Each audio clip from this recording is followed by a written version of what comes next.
ಹರೇ ಕೃಷ್ಣ. ನಮಸ್ಕಾರ ಸ್ನೇಹಿತರೆ. ಶ್ರೀಕೃಷ್ಣ ಇಂದಿನ ಶ್ಲೋಕದಲ್ಲಿ ಮನಸ್ಸು ಕೊಳೆಯಾದರೆ ಎಲ್ಲವೂ ಕೊಳೆಯಾಗೆ ಕಾಣುತ್ತೆ, ಮನಸ್ಸು ತಿಳಿಯಾದರೆ ಎಲ್ಲವೂ ತಿಳಿಯಾಗೆ ಕಾಣುತ್ತೆ ಅಂತ ಹೇಳಿದ್ದ. ಈಗಿನ ಶ್ಲೋಕದಲ್ಲಿ ಮನಸ್ಸು ಇಂದ್ರಿಯಗಳನ್ನು ಗೆಲ್ಲದಿದ್ದಾಗ ಮನುಷ್ಯನಲ್ಲಿ ಸುಖ ಶಾಂತಿಯ ಅಭಾವ ಉಂಟಾಗುತ್ತೆ ಅಂತ ಹೇಳ್ತಾನೆ. ಹೇಗೆ ಅನ್ನೋದನ್ನು ನೋಡೋಣ. ಭಗವದ್ಗೀತೆಯ 2ನೇ ಅಧ್ಯಾಯ ಸಾಂಖ್ಯಯೋಗದ 66ನೇ ಶ್ಲೋಕ. ನಾಸ್ತಿ ಬುದ್ಧಿರಯುಕ್ತಸ್ಯ ನಾ ಚ ಯುಕ್ತಸ್ಯ ಭಾವನಾ ನಾ ಚ ಭಾವಯುತಃ ಶಾಂತಿರಸ ತನ್ಸ್ಯ ಕುತಃ ಸುಖಂ.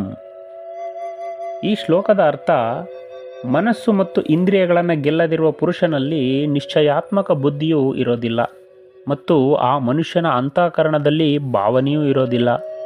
ಹಾಗೆಯೇ ಭಾವನಾಹೀನನಾದ ಮನುಷ್ಯನಿಗೆ ಶಾಂತಿಯೂ ಸಿಗೋದಿಲ್ಲ.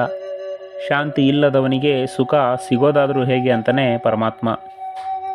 ಈ ಶ್ಲೋಕದ ಭಾವಾರ್ಥ, ಯಾರು ತನ್ನ ಇಂದ್ರಿಯಗಳನ್ನು ನಿಗ್ರಹಿಸುವುದಿಲ್ಲವೋ ಅವನ ಬುದ್ಧಿ ಸರಿಯಾಗಿರೋದಿಲ್ಲ. ಎಲ್ಲಿಯವರೆಗೆ ಆಸೆ ಆಕಾಂಕ್ಷೆಗಳ ಬುದ್ಧಿಯ ಹಿಂದೆ ಇರುತ್ತೋ ಅಲ್ಲಿಯವರೆಗೆ ಅವನ ಬುದ್ಧಿ ತನ್ನ ಆಸೆ ಆಕಾಂಕ್ಷೆಗಳನ್ನು ಈಡೇರಿಸಿಕೊಳ್ಳೋಕೆ ಅಂತಲೇ ಯತ್ನಿಸ್ತಾ ಇರ್ತಾನೆ.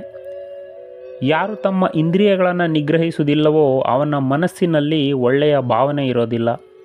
ಒಳ್ಳೆಯ ಭಾವನೆ ಎಂದರೆ ಸುಗಂಧ ಪುಷ್ಪದಂತೆ, ಅದು ಸುತ್ತಲೂ ತನ್ನ ಸುವಾಸನೆಯನ್ನು ಬೀರುತ್ತೆ.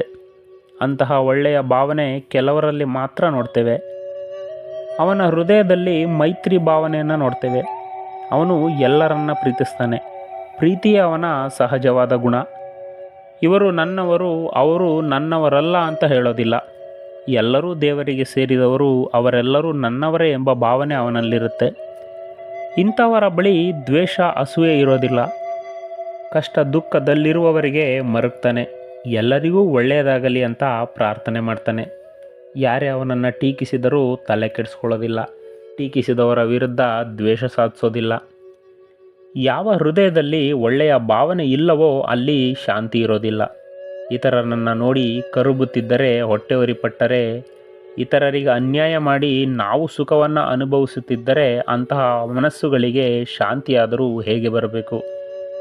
ಯಾಕೆಂದರೆ ಅವರು ತಮ್ಮ ಮನಃಶಾಂತಿಯ ಬಗ್ಗೆ ಯೋಚನೆ ಮಾಡೋದಿಲ್ಲ.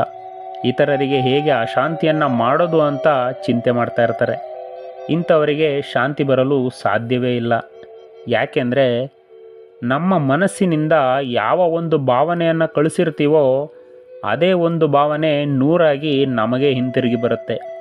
ಅದಕ್ಕೆ ಬೇರೆಯವರಿಗೆ ಕೆಟ್ಟದ್ದು ಬಯಸೋ ಮುನ್ನ ಯೋಚನೆ ಮಾಡಬೇಕು. ಯಾಕೆಂದರೆ ಅದೆಲ್ಲ ನಮಗೆ ವಾಪಸ್ ಬರೋದರಲ್ಲಿ ಎರಡು ಮಾತಿಲ್ಲ. ಎಲ್ಲರೂ ಕಷ್ಟದಿಂದ ಪಾರಾಗಲಿ, ಎಲ್ಲರಿಗೂ ಶುಭವಾಗಲಿ, ದೇವರು ಎಲ್ಲರಿಗೂ ಸದ್ಬುದ್ಧಿಯನ್ನು ನೀಡಲಿ, ಎಲ್ಲ ಬಂಧನದಿಂದ ಪಾರಾಗಲಿ ಎಂದು ಆಶಿಸಿದರೆ ಅದು ಭಗವಂತನಲ್ಲಿ ಸೇರುತ್ತೆ. ನಾವು ಕೊಟ್ಟಿದ್ದು ನಮಗೆ ಸಿಗುತ್ತೆ. ಇದು ಜೀವನದ ನಿಯಮ. ಯಾರು ಧ್ಯಾನದಿಂದ ಭಗವಂತನನ್ನು ಕಂಡುಕೊಳ್ಳೋದಿಲ್ಲವೋ ಅವನಿಗೆ ಮೋಕ್ಷವಿಲ್ಲ. ಮೋಕ್ಷದ ದಾರಿಯಲ್ಲಿ ಸಾಗದವನಿಗೆ ಸುಖವಿಲ್ಲ. ಇನ್ನು ಶಾಂತಿ ಎಂದರೆ ಆನಂದದ ತುತ್ತ ತುದಿ. ಮನಸ್ಸು ಶ್ರೀಕೃಷ್ಣನಲ್ಲಿ ನೆಲೆಗೊಂಡಾಗ ನಮಗೆ ಶಾಂತಿ ಸಿಗುತ್ತೆ. ಹೀಗೆ ಇಂದ್ರಿಯಗಳನ್ನು ಸಂಯಮ ಮಾಡಿಕೊಂಡು ಮನಸ್ಸನ್ನು ಏಕಾಗ್ರತೆಗೊಳಿಸಿ ಅದರಲ್ಲಿ ಆಳವಾಗಿ ಚಿಂತನೆ ಮಾಡಿ ಸತ್ಯವನ್ನು ಕಂಡುಕೊಳ್ಳಬೇಕು. ನಾವು ಹೊರ ಪ್ರಪಂಚವನ್ನು ಬಿಟ್ಟು ಒಳ ಪ್ರಪಂಚದಲ್ಲಿ ಆಳವಾಗಿ ಇಳಿಯದ ಹೊರತು ಸತ್ಯದ ಸಾಕ್ಷಾತ್ಕಾರವಾಗದು. ಸತ್ಯದ ಸಾಕ್ಷಾತ್ಕಾರವಾಗದ ಹೊರತು ಸುಖವಿಲ್ಲ. ಶಾಂತಿಯು ಲೇಕ ಸುಖಮು ಲೇದು. ನಮಸ್ಕಾರ. ಶ್ರೀಕೃಷ್ಣ ಅರ್ಪಣಮಸ್ತು.